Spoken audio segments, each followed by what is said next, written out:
Tonight on GamePoints 390, marathon woes seem to be plaguing Bungie, the PlayStation 5 Pro specs are seemingly released, and the PSVR 2 is a complete and total failure, it seems. All that and more in just a moment, but first I want everyone here to know that this is an Audience Interactive podcast. So if you're watching us live here at Twitch TV /GamePoints, or later at any myriad of video hosting platforms, feel free to join in the conversation. I want to know what you guys are thinking about any of the topics we have with your questions, comments, concerns, etc. Just try to keep them germane to the topics on hand. All right, go ahead and get into the very first story here via IGN. The link to this and everything we'll talk about will be posted down below, so you can go read them on your own as well. Bungie replaces Marathon director amid leadership shakeup, fears of layoffs. Former Valorant game director Joe Ziegler is replacing Christopher Barrett. It is never a good sign when a game has a leadership change like this at the top, especially when something is in development, and doubly so when it's a studio like Bungie, which has been having a whole plague of issues lately. It is not looking good over there, folks. To the article itself. Amid ongoing anxiety within Bungie layoffs following layoffs last year, the studio is now preparing for another shakeup, this time on Marathon, its upcoming service game intended as the next step beyond Destiny.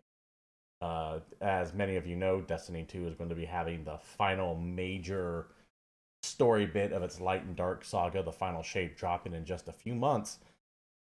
And it doesn't seem like it's going. The tone and temperature on it seems very lukewarm at the moment. People don't really seem to be hot of this culmination of 10 years of story finally wrapping up, given the general malaise around Destiny 2's community, it seems. It's certainly been driven forward by, what was their most recent expansion? Lightfall. I kept thinking of Lightspeed, and I was all right, Lightfall, which kind of went up like a hot fart, and no one really cared. So it's kind of all hands on deck for the final shape, and if that doesn't pan out, they really got nothing coming anytime soon, and especially when you have a shakeup like this happening for Marathon, can only mean that this game is going to get pushed back internally. You don't make a big choice like this without having some kind of delay. Back to the article.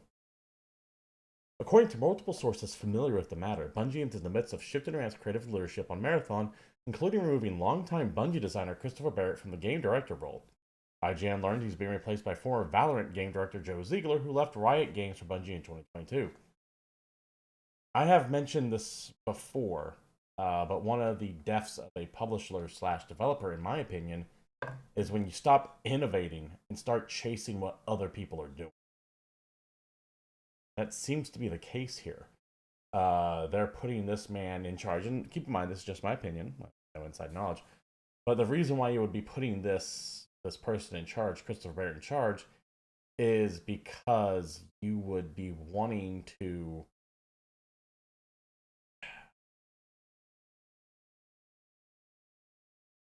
not Christopher Barrett. So that's why I slowed up there. I got my names confused. The reason why you'd be putting Joe Ziegler in charge is because he worked making Valorant for Riot, meaning that you want Marathon to emulate Valorant in some way, shape, or form, rather than making your own thing. That is concerning. Apologies for that weird pause there. I just got Barrett and Ziegler's names confused, and I needed to verify my notes. Back to the article. There we go. IGN has reached out to Bungie for comment on whether Barrett will remain with the company. Bungie has not yet responded to IGN's request for comment, but shortly after it reached out, Ziegler confirmed his appointment as game director on X, saying the following. For the last 9 months, I've been working on Marathon as game director, so he's been doing this for a while. We're still baking, but I'm excited to share with you more info on the game as we get closer and closer to bringing it all to you, end quote. That's another concern, is that they made this change and chose not to really tell anyone about it, or at least no one noticed it until now. Not either way, it's not a good look. While this is going on, IGN's sources tell IGN Bungie is pouring resources into getting Marathon out the door. The game's direction has shifted somewhat under Ziegler's new leadership, one source says, including moving away from custom player characters in favor of selectable casts of heroes. That's right. Hope you all like Overwatch, because I get the feeling they're going to go with that Overwatch route with it. Not feeling it. at all. That is not no, because what happens then is you can start paywalling certain heroes. Here's this hero's introduction, and it's going to be behind this season pass, and get that to actually expand your game, rather than just letting people make their own people. Excuse me. Overwatch might be a bad thing to use. Maybe Apex Legends is a better comparison. Either way, it's a move that I don't like because it's that what I was mentioning. You're no longer innovating. You're chasing what other people have done already. So what's your game have to offer? What's going to make it stand out? Back to the article. While upcoming Destiny 2 expansion The Final Shape is also being prioritized, there's growing fears and rumors that layoffs will immediately follow its release. I have heard that as well. I have heard that there will be significant layoffs. But once again, plans change, and this was a while ago. One person with knowledge of budgets at Bungie told me that, quote, nothing adds up, and that something will need to happen to curb costs unless the Final Shape does so well to cover the gap and people can move to Marathon. It's not going to. Sorry, still a little coffee. It might do better than I'm thinking it will, but there's no way it's going to do well enough to recoup costs for the Final Shape and what was missed for Lightfall. I know that Bungie had layoffs as recently as January, only a few months ago. They're going to have more, because no company ever cuts as deep as it needs to when they do layoffs. Few do, I should say. I don't want to say no. When you have layoffs, they should be deep and happen only once. The modern industry doesn't do that. What they do is they cut a little bit here, they wait a few months, and they cut a little bit there, and wait a few months, some more, and then some more. And it creates a culture of terror where everyone is afraid that their job might go up in smoke next. And given how the things are, they're not necessarily wrong. It's not an unfounded fear. And that's going to bring morale down. And that's going to affect how game development works, which is going to affect the game itself, which is going to affect sales, which is going to lead to more goddamn layoffs.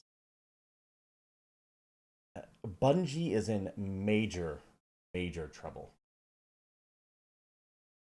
Within the company, there is a growing expectation that senior company leadership will drive in droves on the summer of 2026 when the final payouts from Sony acquisition of the company take effect.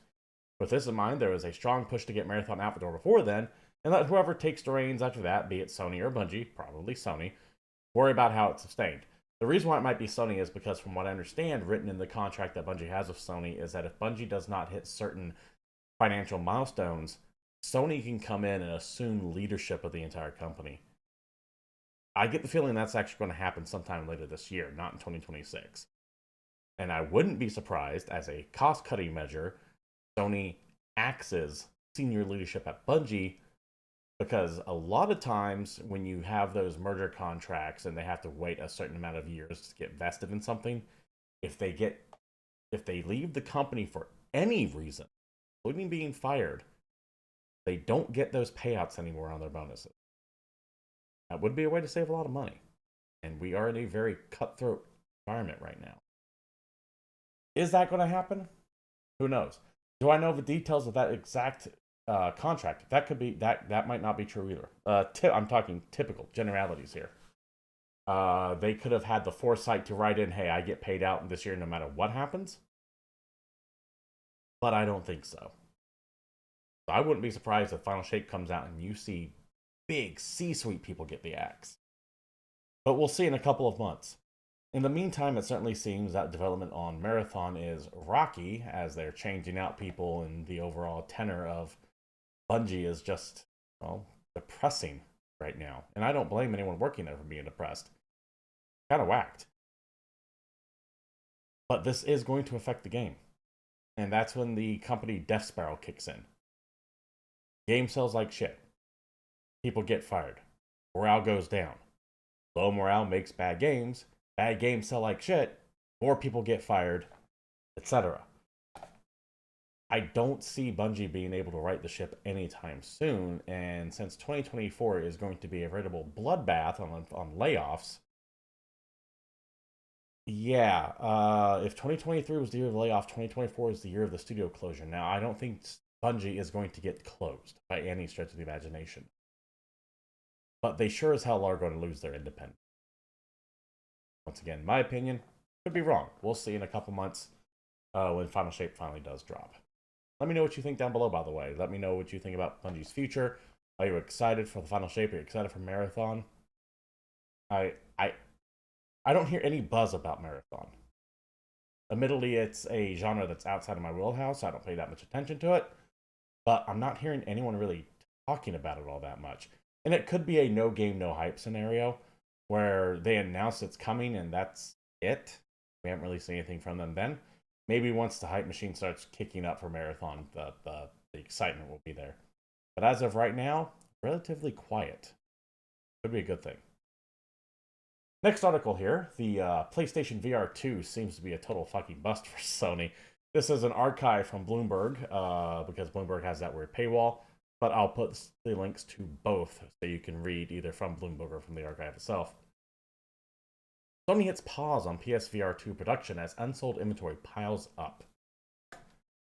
Yeah, this is one of those things that we can kind of see coming, but it doesn't mean it's not disappointing either. To the article. Sony Group Corp has paused production of its PSVR 2 headset until it clears a backlog of unsold units, according to people familiar with its plans, adding doubts to the appeal of the virtual reality gadgets. The sales of the $550 accessory worked to PlayStation 5 slowed progressively since its launch, and stocks of the device are building up, according to the people, who asked not to be named as the information is not public. Sony has produced well over 2 million units of the product launched in February of last year, the people said. $550. That right there is one of the things. It costs more than the goddamn system itself. Furthermore, there's no backwards compatibility with PlayStation VR 1. The Meta exists. It still has an awkward cord that attaches to the console. It's a bitch to set up. It's not that VR doesn't have a market. It does. It is admittedly niche. And when you're trying to break into a niche market, you can't be inferior to the competition. Now, hardware spec-wise might be better than the Meta. But when it comes to comfort and ease of use, Jesus goddamn Christ, this thing is a albatross. It's a millstone that you put around your neck to play a game. That's why no one's buying the goddamn thing. Now, you might be able to make it wireless and all this other stuff, and you jump the price up to $1,000, and yeah, totally unacceptable then. But right now, when it comes to hardware, it might be impressive. The PSVR 2 might be impressive in some respects, but it is missing the mark when it comes to marketability. And understandably so. PlayStation VR 2 shipments have declined every quarter since its debut, which means that its first few weeks when it sold were the best it ever sold, according to the IDC, which tracks deliveries to retailers rather than customers. The surplus of assembled devices throughout Sony's supply chain, the people said. Still, the IDC's Francesco Geronimo sees a recovery for the product category in the coming years with the help of Apple Inc.'s entry. I don't know if that's the case. What they're theorizing, I guess, is that when Apple jumps in the VR space with a very expensive unit, people might turn their gaze to the PlayStation VR 2 as a cheaper alternative. Much like how people turn their gaze to the Meta as a cheap alternative to PlayStation 2, VR 2.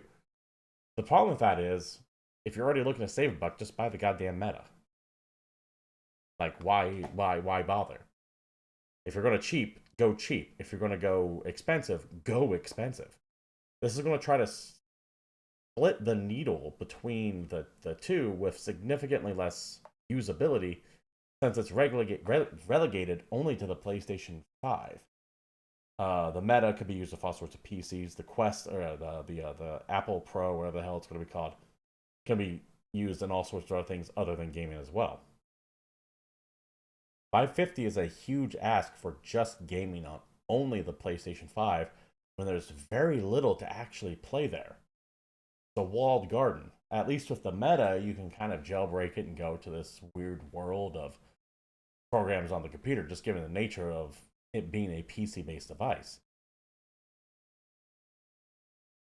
I don't see a future for the PlayStation 2 VR, and I don't think Sony does either. Overstock issues aside, they're shutting down the studios that actually make the games. Tokyo-based Sony last month announced it's shutting down its PlayStation London division, which was focused on making virtual reality games. That move was part of a wider set of layoffs that also affected in-house studios like Guerrilla Games, which has worked on creating a PlayStation VR 2 exclusive game in its popular Horizon series, Call of the Mountain. That could be one of the reasons why there were layoffs at Guerrilla, is because Call of the Mountain didn't do too well. Now, that doesn't necessarily explain the layoffs at Naughty Dog. I'm just trying to connect threads here. But it very well could have been instrumental in those. Also, if one part of a business does bad enough, the other parts suffer as they try to make up the shortfall. The layoffs at many a Sony studio over the past few months could directly be to the fact that the PlayStation 2 VR is just, or the PlayStation VR 2 is just shit. At least it's selling like shit, I should say. I have not been able to try the system itself. I like the first PlayStation VR, but it suffered the same problem. Cumbersome, awkward as hell to use. No one was really making any games for it. What was there, if you look at the best-selling PlayStation VR game charts for like month after month after month after month, they were always the same 10 games. There was nothing new getting added because what was coming out was all kind of shovelware shit. I hate that VR isn't necessarily taken off because there are some really cool games for it. There are some amazing VR experiences and games and uses for a headset like that out there, but the cost is way too high, and it's still way too niche for gaming. A couple more years, sure, we'll revisit this. We'll see where we go. But as of right now, it's just not there yet. While on the topic of Sony hardware, it seems like the PlayStation 5 Pro specs have leaked. This is from Insider Gaming. Insider Gaming can confirm the leaked PlayStation 5 Pro specs leaked earlier today are real, and the PlayStation 5 is tentatively targeting a 2024 holiday release. Makes sense. I would say even if it was originally scheduled for 2025, they pushed it up to 2024 because it's going to be a very light year for Sony in a year that is going to be financially treacherous for a lot of companies. So they could be doing that whole thing of we don't care what state it's in, get it out, we'll deal with the consequences later. We just need to survive 2024. So I fully expect this to come out holiday of 2024, sometime in late October, early November. So that way they can have something to present, because it's a very lean year for Sony this year. And for many game companies. Last year was them kind of blowing their load. This year, not really too much out there. Yeah, there are big time games. I'm not saying it's a barren wasteland. But the output is going to be significantly less. Back to the article. Speaking of sources who wish to remain anonymous because they were not authorized to talk about company plans, we can confirm that the leaked documentation from the YouTube channel Moore's Law is Dead is real, despite criticism of the leaker and leaked specs. Insider Gaming confirmed that the documentation is leaked from a PlayStation developer portal, which was sent out this week to a lighter band of third-party developers. The leak contained the following: rendering at 45% faster than the PlayStation 5, 2 to 3 time ray tracing, 4x in some cases, 33.5 teraflops. There's that key buzzword that everyone hears, but no one really knows what it means. PSSR, PlayStation Spectral Super Resolution upscaling anti-aliasing solution. Support for resolutions up to 8K is planned for a future SDK version, so not as of day one, but in the future. Custom machine learning architecture. AI accelerator support 300 tops of 8-bit computation, 67 teraflops, and of 16-bit floating point. I don't know what that means. Not even in the slightest. How's it compared to the current PlayStation? We'll go to another Insider Gaming article.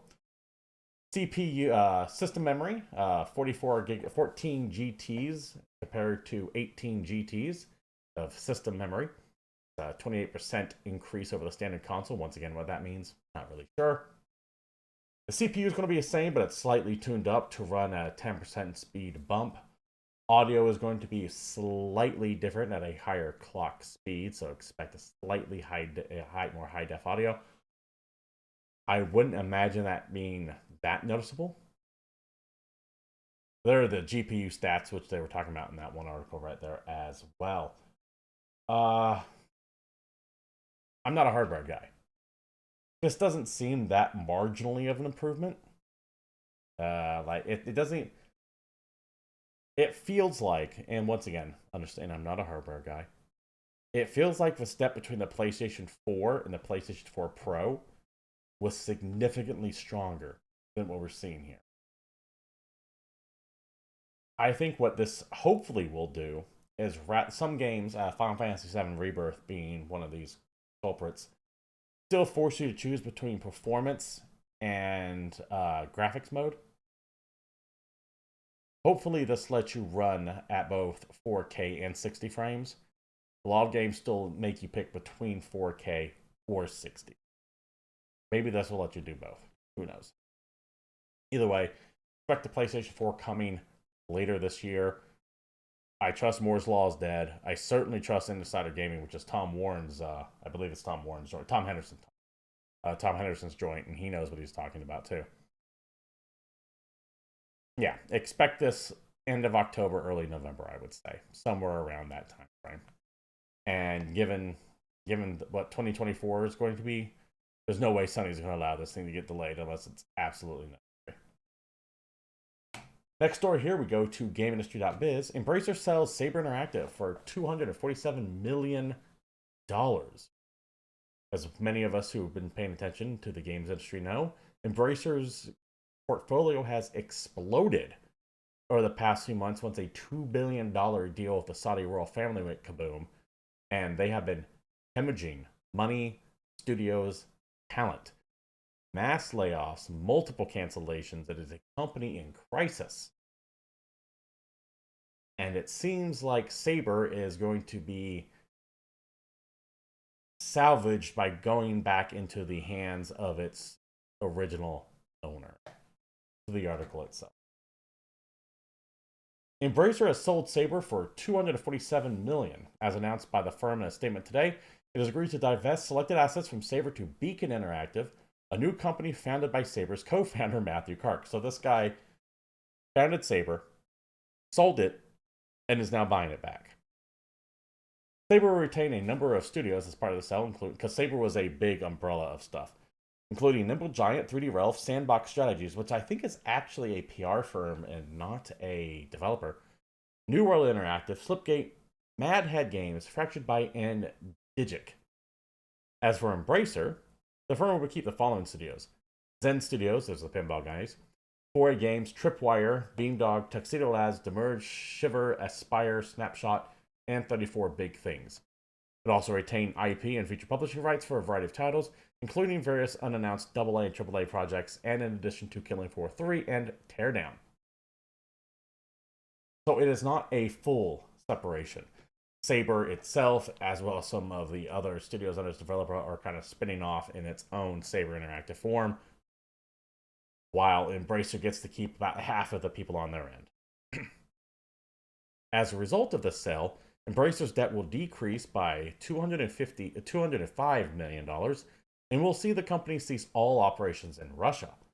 That being one of Embracer's goals was to divest from Russia itself. I doubt for any political reasons or the war in Ukraine, more just it's expensive to run things there. Right.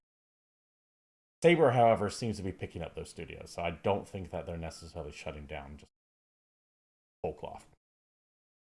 Important to note, Embracer originally acquired Saber for $525 million in 2020. Now, that means that Embracer bought Saber for $525, sold it for $247. They lost almost $250 million on this deal. Like $275, I think, closer to. Now, sure, they get to keep some of the studios that they bought, but I doubt that's where the talent. This is a massive hit to Embracer's overall bottom line. They're forced to swallow a loss here, but it's what they need to do to stay afloat, which makes me think the situation at Embracer is even more precarious than we might imagine, because they wouldn't just take that kind of a deal. Sorry, 1 second. Still suffering some coffee effects. They wouldn't take that deal unless they were desperate. And they are certainly desperate. At least this is not layoffs. I am fine with companies regaining their independence, especially if they can do so. One more second. Especially if they could do so at the expense of a bigger company. Go them. Take them for all they're worth while you can. But goddamn, it must be chaos at Embracer right now. Not everyone is able to succeed after spinning off. We go to Eurogamer for this sad one right here. Wyrdsong developer Something Wicked reportedly impacted by layoffs. A couple years ago at Gamescom, Wyrdsong was debuted with kind of a still motion trailer. If you were to take a look at the trailer, you know what I'm talking about. It's just a couple of like slightly moving images, kind of popularized in motion comics these days. Every now and then, it's a style I've seen on YouTube a lot. And they were showing this impressive pedigree of developers working on this. People who worked at BioWare, on Bethesda, kind of getting together to create what was supposed to be this amazing game from the minds of the people who worked on Fallout and Mass Effect and Dragon Age, and it was a supergroup studio. Well, it seems like most of that studio has been laid off before their first game even came. To the article itself. Something Wiki Games has reportedly laid off most of its staff, according to a handful of people impacted. The studio, which was founded in 2020 by Fallout 76 leader Jeff Gardner and Obsidian veteran Charles Staples, is currently working on a debut game, Wyrdsong, described as an RPG with preternatural and occult themes. Yeah, no game, no hype. I get it. Cool idea, but you don't get to just say I worked on the game anymore unless you're like a Ken Levine. As reported by game developer on Friday, Something Wicked senior animator Eric Webb said the studio had to lay off most of its staff, himself included. He called the news heartbreaking. While Webb did not elaborate further on how many have been impacted by those layoffs, others were affected, including graphics programmer Andrew Wolzian, who confirmed he had been caught up in the layoffs at Something Wicked on his LinkedIn, and lead narrative designer Jessica Slawinski, who said she is now looking for work. Something Wicked announced Wolzian's appointment at the company in January, so he didn't even last 2 months before layoffs hit. These were talented people. They weren't some small startup studio. They had knowledge behind them. They had skill. They had, like I said, talent. They worked on some big games in the past. They couldn't stay open. Capital's dried up. It's out. No one is taking any chances on anything anymore. Maybe Something Wicked will be able to sell this IP and what they have to another studio somewhere, but they're going to become beholden to another big publisher again, or completely shut down because no one is dishing out money at it. That's unfortunate, but you are going to see closures, not just layoffs, closures. And if most of Something Wicked is gone, then the studio is all but closed in name only. Not all is doom and gloom, though. I'm not going to leave you all on a bunch of layoffs like I normally do, it seems. No, we have two success stories. One, Balatro, an insanely addictive poker-based card game that you can find on Steam, is doing very well, selling over 1 million copies, which is a lot for such a small little indie game like this. If you look for a nice little time waster, I recommend you take a look at it. And also, Video Game Chronicle here, Helldivers 2 likely sold over 8 million, it's claimed, which is well beyond expectations. We don't have exact numbers. A lot of this is people taking a look at sales charts and doing some guessing and some calculations on how many people are playing at what times to come up with this number. But it certainly seems like the success of Helldivers has caught Arrowhead and Sony off guard, which is great. It's so rare to see like success stories in video games this often that I feel like I have to highlight them when they come along. Sony's breakout hit, Helldivers 2, has sold more than 8 million copies since its release last month, a market analyst said. That's according to TD Cowen. Let me see if I can't blow that up a little bit more. There we go. That's according to TD Cowen and analyst Doug Kruitz, who wrote a note this week via Bloomberg that this figure was likely going to be growing every week, unlike the PlayStation 2 VR, which just decreased every week. Kreutz ended up saying the following: "We believe this game has performed well ahead of expectations." Yeah, that would explain the server ways, by the way. Sony has not released official sales figures of the co-op shooter, but Helldivers 2 has regularly exceeded 430 concurrent players on Steam per SteamDB, making it one of the highest played concurrent totals out there. In the UK, we now know Helldivers is the best-selling game in February, thanks to GSD data published on GameIndustry.biz. Bucking the trend, the Sony published shooter saw its sales grow each week after its release on February 8th.